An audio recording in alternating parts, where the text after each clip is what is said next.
Good morning students. Next మన topic వచ్చి Rutherford alpha కణ పరిక్షేపణం అనమాట. సో ఈ రూదర్ఫర్డ్ ఆల్ఫా కణ పరిక్షేపణం అనేది మీరు ఫస్ట్ సెమ్లో ఫస్ట్ యూనిట్లో అతి పరావలయం అభిఘాత మధ్యఛేదనం అభిఘాత పరామితి ఉన్నాయి కదా. సో వాటి నుంచే మనం ఈ రూదర్ఫర్డ్ ఆల్ఫా పరిక్షేపణం అనే దాన్ని తీసుకుంటాం మనం. సో దీంట్లో మనకి కేంద్రకం ఉంటుంది, కేంద్రకం ఎన్, ఇక్కడ మూలబిందువు ఓగా తీసుకుంటాం. ఇది ఆల్ఫా కణం అనేది పదం, ఏసీబీ అనేది. ఇక్కడ ఏమన్నా ఇవి ఆల్ఫా కణం యొక్క అతి పరావలయ మార్గాలు అనమాట. ఇవి రెండు అతి పరావలయ మార్గాలుగా తీసుకుంటాం. అయితే మనం ఇప్పుడు ఏం చేస్తున్నామంటే ఎం ద్రవ్యరాశి, 2e ఆవేశం, అలాగే V0 వేగం, Ze ద్రవ్యరాశి కలిగిన ఒక ఆల్ఫా కణం అనేది మనకి కేంద్రకం వైపుగా ఏవో దిశలో, అంటే ఇలా ఈ దిశలో, ఇక్కడ మనం ఏ అనుకోవచ్చు, ఇలా ఏవో దిశలో ప్రతిక్షేపించబడింది, అంటే ప్రయాణించింది అనుకుందాం.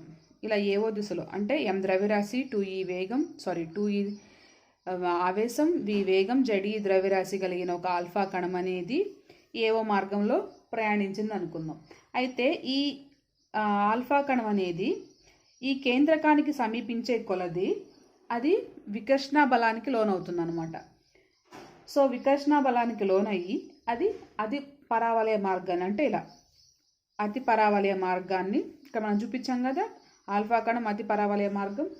సో అతి పరావలయ మార్గానికి అది అపవర్తనం చెందుతుంది అనమాట. ఓకే. అయితే ఆల్ఫా కణం అనేది ఈ ఆల్ఫా కణం అనేది సి బిందువుకు చేరే బొద్ది, అంటే ఇలా ఇక్కడున్న సి బిందువును చేరే వరకు దాని వేగం అనేది తగ్గుతుందన్నమాట. తర్వాత దాని వేగం అనేది పెరుగుతుంది. అంటే ఏ నుంచి ఈ సి బిందువుకి వచ్చేటప్పటికి దాని వేగం అనేది తగ్గుతుంది. అలాగే సి నుంచి బి బిందువుకి వెళ్ళే కొద్దీ దాని వేగం అనేది పెరుగుతూ వచ్చిందనమాట. పెరుగుతూ వచ్చి దాని యొక్క తొలి వేగం మనం V0గా తీసుకుంటాం. V0ను తీసుకొని OR మార్గంలో మనకు ఆల్ఫా కణం అనేది ప్రయాణిస్తూ ఉందనుకుంటున్నాం. అయితే ఇప్పుడు ఏంటంటే ఏఓ మళ్ళీ అలాగే OR ACB ఏవేంటి, మనం ఏఓ OR అలాగే ACB అనేవి పదానికి, అంటే మనకున్న అతి పరావలయానికి ఇవి వాటికి స్పర్శరేఖలుగా అవుతాయి అన్నమాట. అయితే ఈ స్పర్శరేఖలు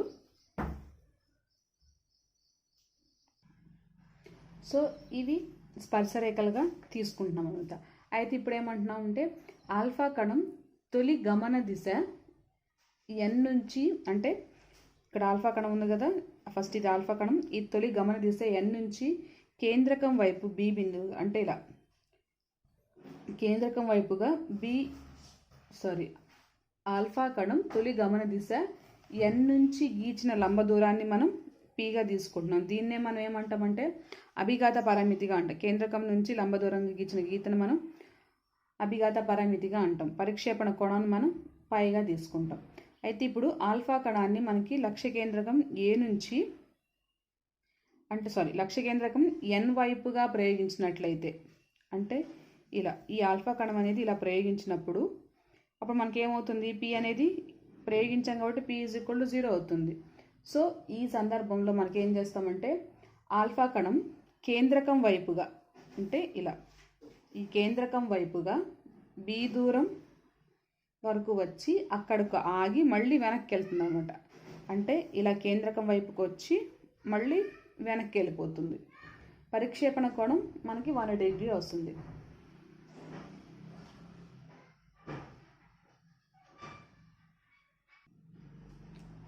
సో ఇప్పుడు మనకేంటి, ఆల్ఫా కణాన్ని సూటి లక్ష్యం ఎన్ వైపు నుంచి ప్రయోగించినట్లయితే P అనేది మనకి 0 అవుతుంది. సో ఈ సందర్భంలో మనం కేంద్రకం వైపుగా B దూరం వచ్చి మళ్ళీ, అంటే ఇలా కేంద్రకం వైపుగా B దూరం వచ్చి మళ్ళీ అది వెనక్కి అనేది మళ్ళీపోతుంది అనమాట. అయితే ఇప్పుడు ఈ కేంద్రక ఆవేశం వల్ల ఏ వద్ద మనం పొటెన్షియల్ని తీసుకుంటాం.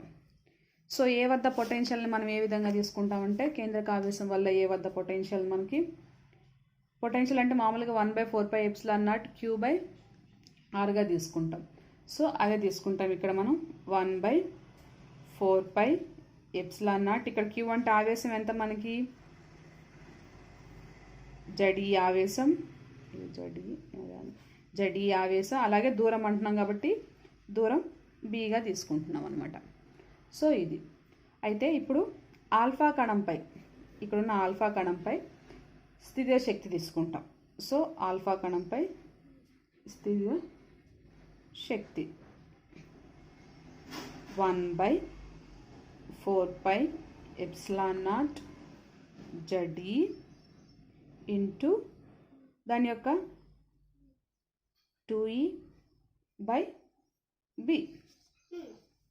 దాని యొక్క ద్రవ్యరాశిని తీసుకుంటాం. సో దేర్ఫోర్ స్థితిజ శక్తి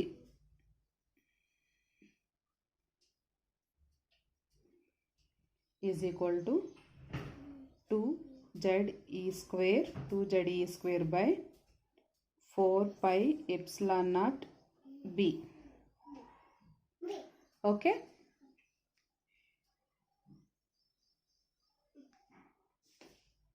అయితే మనకి ఇక్కడ జరిగే ప్రక్రియలో మనకి స్థితిజ శక్తి ఈజ్ ఈక్వల్ టు గతిజ శక్తి అవుతుంది అనమాట. సో స్థితిజ శక్తి అంటే మనకు వచ్చింది ఏంటిది 2ZE²/4πε0b ఈజ్ ఈక్వల్ టు గతి శక్తి అంటే మనకి 1/2m. ఇక్కడ వేగం మనకి v0 ఉంటుంది కాబట్టి v0² తీసుకుంటాం. సో దీని నుంచి మనం b వాల్యూ తీసుకోవాలి. So b is equal to so cancel అవుతాయి కదా 2, అలాగే 2 క్యాన్సిల్, మిగిలిన ఏంటి మనకి b కాబట్టి మనం b వాల్యూ కాబట్టి దీని తీసుకురావచ్చు. అంటే ZE²/πε0m v0², అంతే కదా. సో మనం 2 క్యాన్సిల్ అవుతుంది, మళ్ళీ 2 క్యాన్సిల్, ఈ b2 mv0² ఇంటి తీసుకొస్తే b is equal to ZE²/πε0m v0². So దీన్ని మనం ఫస్ట్ ఈక్వేషన్గా అనుకుందాం. ఓకే. సో నెక్స్ట్ మనం కోణీయ ద్రవ్యవేగ నిత్యత్వ నియమం తీసుకుంటాం. కోణీయ ద్రవ్యవేగ నిత్యత్వ నియమం అంటే ఏమంటామంటే అభిఘాతం జరగకముందు అలాగే అభిఘాతం జరిగిన తర్వాత. అంటే ఇది ఆల్ఫా కణం అనేది స్కాటర్ అవ్వకముందు, అంటే దాన్ని ఏమంటారు, పతనం చెందకముందు అలాగే పతనం చెందిన తర్వాత దాని యొక్క ద్రవ్యవేగాన్ని మనం తీసుకుంటాం. సో పతనం చెందకముందు దాని యొక్క ద్రవ్యరాశి m, వేగం v, అలాగే p కదా. సో p, అలాగే పతనం చెందిన తర్వాత mvdగా తీసుకుంటాం. సో దీని నుంచి v వాల్యూ తీసుకుంటాం. v is equal to both సైడ్న మనకి m క్యాన్సిల్ అవుతుంది. సో v0 p/d, దీన్ని మనం సెకండ్ ఈక్వేషన్గా తీసుకుంటున్నాం. ఓకే. ఇది దాని యొక్క కోణీయ ద్రవ్యవేగ నిత్యత్వ నియమం నుంచి దాని యొక్క వేగంగా మనం తీసుకుంటున్నాం. నెక్స్ట్ అలాగే ఇక్కడున్న ఏ బిందువు వద్ద దాని యొక్క స్థితిజ శక్తి అలాగే గతి శక్తి తీసుకుంటాం. అలాగే సి బిందువు వద్ద దాని యొక్క స్థితిజ శక్తి దాని యొక్క గతి శక్తిని మనం తీసుకుంటాం. సో ఇప్పుడు మనం ఏ బిందువు వద్ద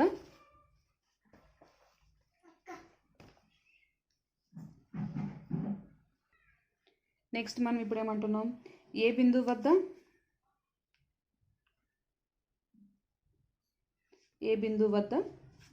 స్థితిజ శక్తి. సో ఏ బిందువు వద్ద స్థితిజ శక్తి అనేది మనకి అక్కడ ఏం అంటే ఫస్ట్ అదే స్టార్టింగ్ కాబట్టి దాని యొక్క వాల్యూ మనం 0గా తీసుకుంటాం.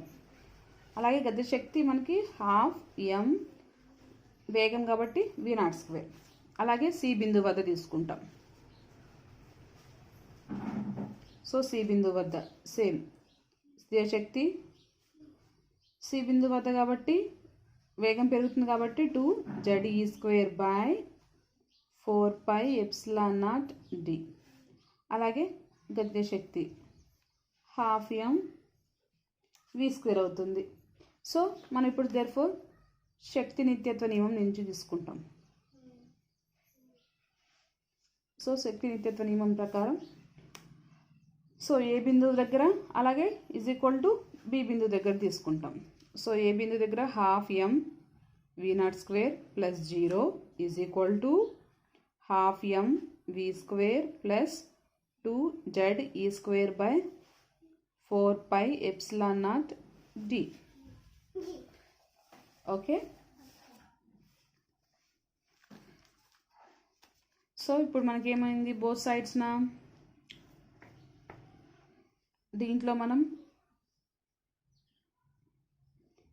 ఎంని కామన్ తీద్దాం, కానీ దీంట్లో ఎం లేదు కాబట్టి అయినా కానీ కామన్ తీసుకుందాం. సో కామన్ తీస్తే హాఫ్ ఎంని ఇప్పుడు మనకి క్యాన్సిల్ చేస్తే మనకి 1/2నే వస్తుంది కాబట్టి కామన్ తీస్తే వి స్క్వేర్ ప్లస్ జెడ్ ఈ square by pi epsilon naught d into m. మనకి ఎం లేదు కాబట్టి అందుకేలా తీసుకున్నాం. హాఫ్ ఎం v0 square, half m cancel.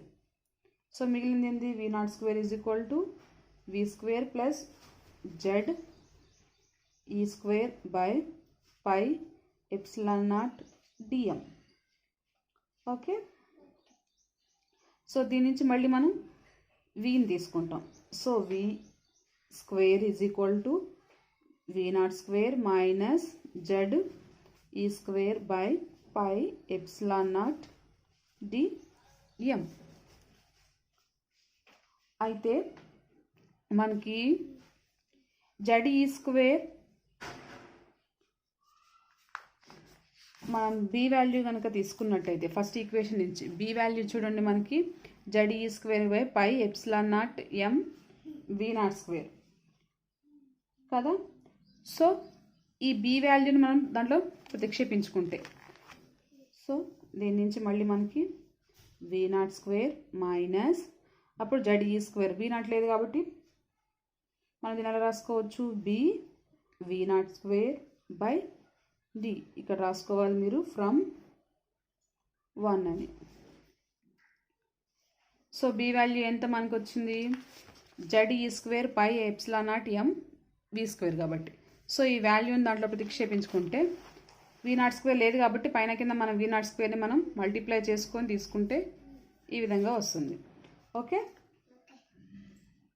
So అలాగే దీంట్లో v0 స్క్వేర్ని కామన్ తీద్దాం. v0 స్క్వేర్ కామన్ తీస్తే 1 minus B by D V square is equal to, so we square is equal to v0 square into D minus B by D.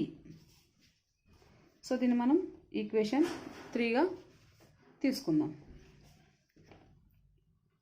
అయితే ఇప్పుడు ఏం చేస్తామంటే మనకి ఈ వి వాల్యూ వచ్చింది, అంటే వి స్క్వేర్ వాల్యూ వచ్చింది, అలాగే సమీకరణం 2లో మనకి వి వాల్యూ వచ్చింది. సో దీన్ని మనం స్క్వేర్ చేసుకుంటే అప్పుడు మనకి వి స్క్వేర్ అవుతుంది కాబట్టి రెండింటిని మనం ఈక్వల్ చేయొచ్చు. సో అదే చేస్తాం.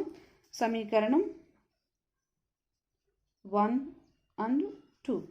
సో 1 ఏంటిది మనకి v is equal to v square v0 p by d కాబట్టి దాన్ని స్క్వేర్ చేసుకుంటాం కాబట్టి v0 square p square by d square is equal to v0 square into D minus B by D.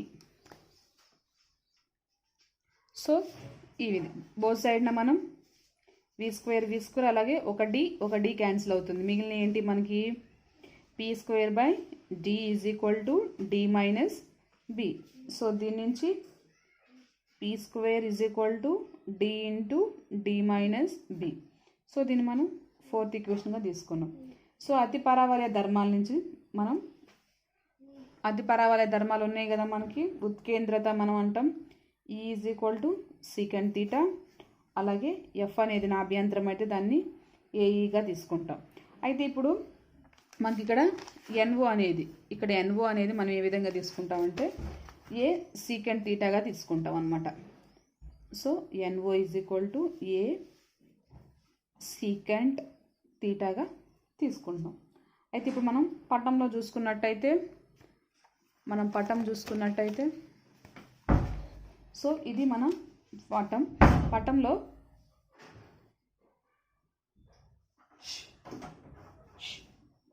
పటంలో మనకి ఎంఎన్ అంటే ఇది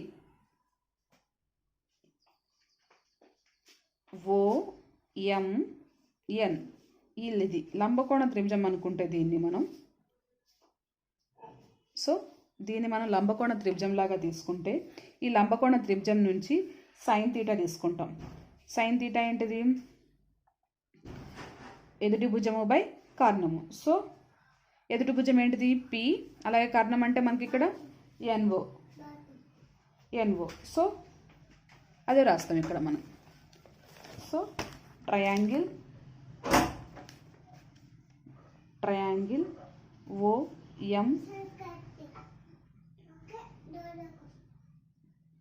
ఓఎంఎన్ నుండి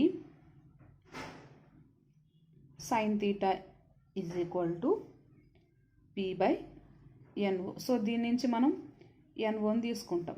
NO అంటే ఏమొస్తుంది? P sine theta. కానీ మనకు ఆల్రెడీ ఎన్ఓ అంటే ఏ సీకెంట్ తీటా మనం ఉత్కే అంటే అతి పరావలయ ధర్మాల నుంచి తీసుకున్నాం కాబట్టి a secant theta is equal to p sine theta అవుతుంది. సో దీని నుంచి మనం ఏ వాల్యూని తీసుకుంటాం. So a is equal to p into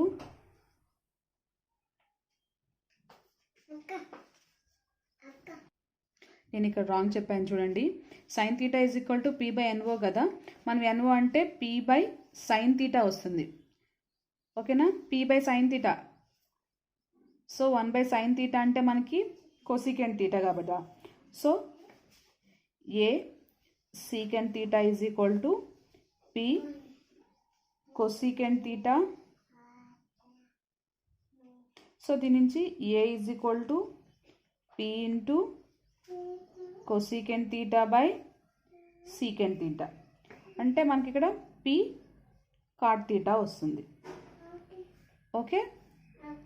అయితే ఇప్పుడు మనం పటం నుంచి తీసుకుంటే మన బొమ్మ నుంచి తీసుకుందాం. సో పటం నుంచి మనకి ఎన్సి అంటే ఏం రాస్తాం? ఎన్సి అంటే ఎన్ఓ ప్లస్ ఓసీగా రాసుకోవచ్చు కదా. అంటే ఎన్సి మొత్తం అంటే మనం ఏం చెప్పుకోవచ్చు? NO plus OC. సో అదే రాస్తాం అన్నమాట ఇప్పుడు. ఓకే. ఇప్పుడు మనం ఎన్సి అంటే ఎలా తీసుకోవచ్చు? N O plus O C. ఇక్కడ ఎన్ఓ అంటే మనకి ఏంటిది? మనం ఆల్రెడీ ఎన్ఓ అంటే రాసుకున్నాం ఏ సీకెంట్ తీటా అని. ఇక్కడ ఓసి అంటే అక్కడ జరిగే దూరం కాబట్టి ఆ దూరాన్ని మనం ఏగా తీసుకుంటున్నాం అనమాట. ఇక్కడి నుంచి స్మాల్ ఏగా తీసుకుంటున్నాం. సో అదే రాస్తాం ఇక్కడ మనం. సో పటం నుండి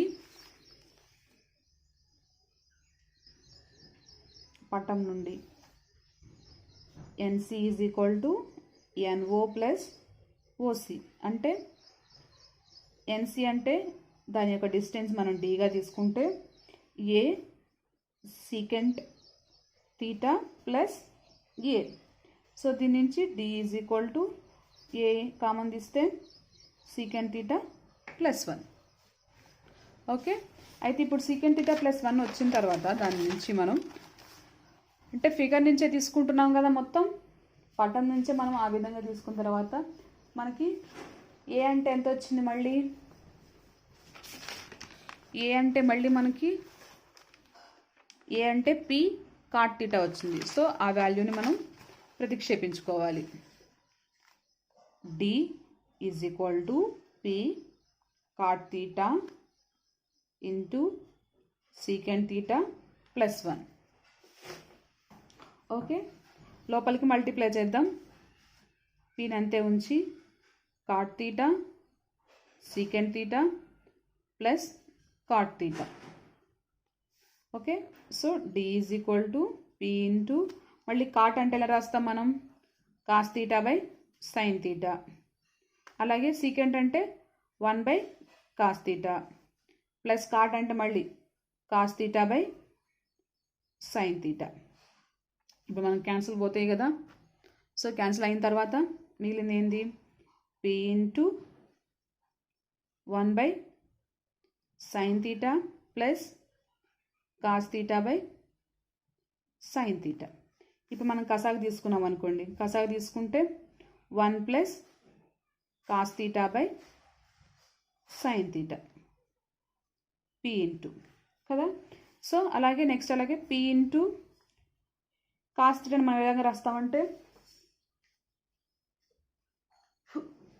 కాస్ తీటా అంటే 2 కాస్ స్క్వేర్ తీటా బై 2 -1 గాను, అలాగే సైన్ తీటా అంటే 2 sine theta by 2 cos theta by 2గా రాసుకుంటాం అనమాట. ఓకే, అలాగే -1 +1 క్యాన్సిల్. సో క్యాన్సిల్ అయిన తర్వాత మళ్ళీ అలాగే 2 cos square theta by 2 cos theta by 2 cancel. ఇంకా మిగిలినది ఏంటి మనకి d = p into cos theta by 2 sine theta by 2 అంటే p into cos theta by sine theta అంటే కాట్ తీటా బై 2. సో దాన్ని మనం 5th ఈక్వేషన్గా తీసుకుందాం. అయితే మనకు d వాల్యూ వచ్చింది కదా. సో d వాల్యూని మళ్ళీ తీసుకుపోయి మనం మనకి ఇక్కడ p square is equal to d into d minus b వచ్చింది కదా. సో ఈ ఈక్వేషన్లో మనం ప్రతిక్షేపించుకుంటాం అనమాట. సమీకరణం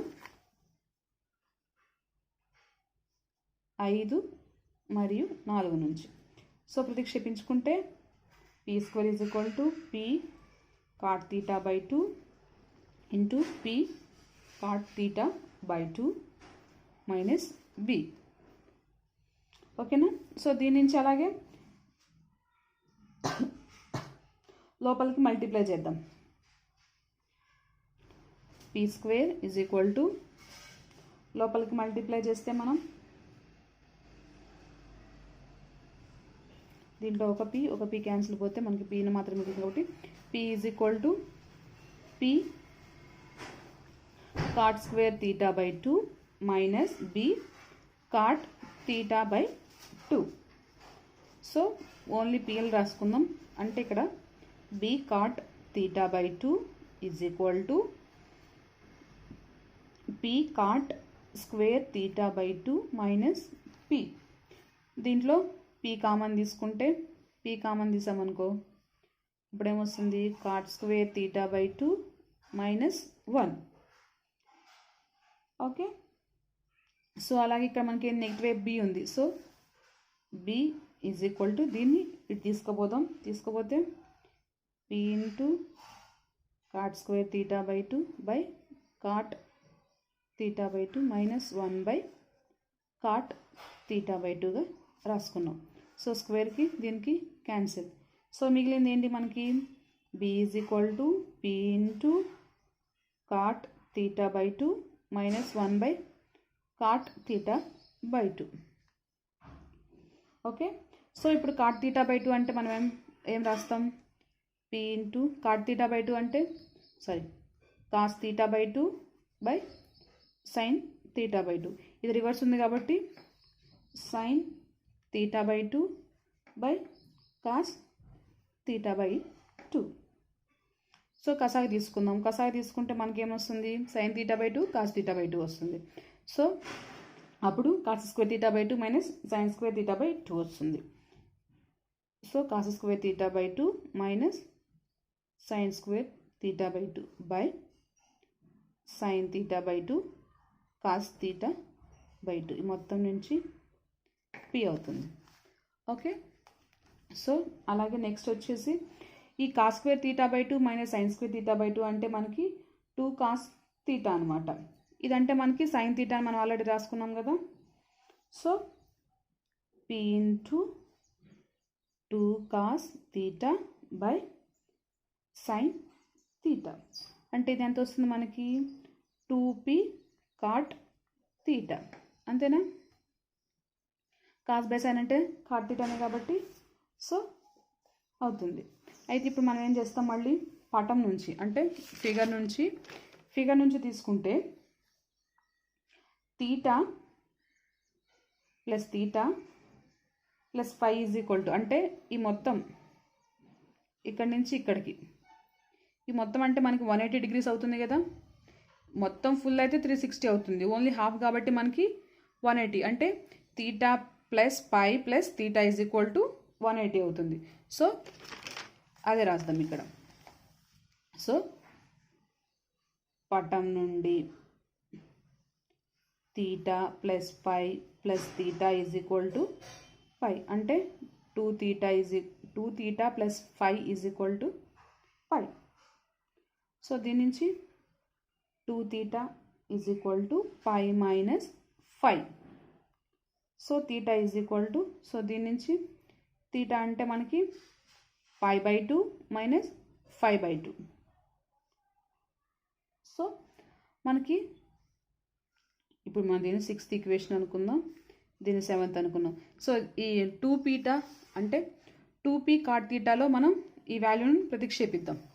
సో b ఈజ్ ఈక్వల్ అంటే 7 and 6 నుండి